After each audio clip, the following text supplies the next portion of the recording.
is if you are creating a totally new product that doesn't exist anymore. It's not something that you are solving the same problem, but you found a problem that other people aren't solving. So in that case, there's no demand to close, right? So you need to first start creating the conversations around that topic, and go and do something differently. I usually like to use the example of Drift back in the days when they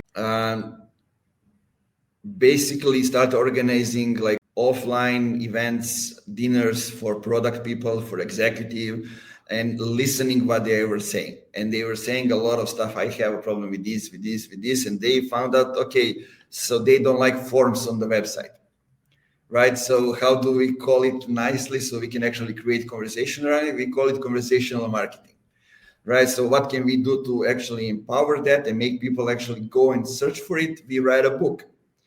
So, and also we create a podcast when we talk about all these things. We use social media like Twitter at the time. We empower our team to talk about it on LinkedIn.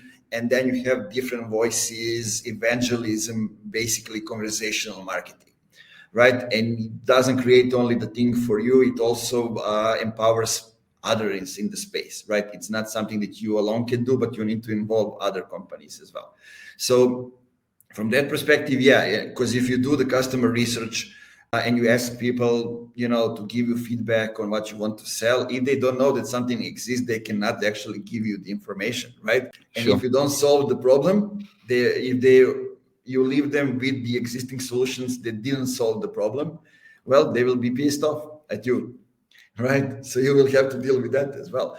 But on the other hand, what I suggest to everybody, because like if you look at the biggest companies out there, they started from the existing problem, right? And it's much easier to go into the audience that already has the existing problem. Maybe you just have the better solution, right? Or you go into the smaller niche when you have a simpler solution for them and start from that place. So that's where I would always go instead of, chasing, how do we call it, unicorns and coming up with the category creation and those kind of things. I would start from the existing problems that I can solve.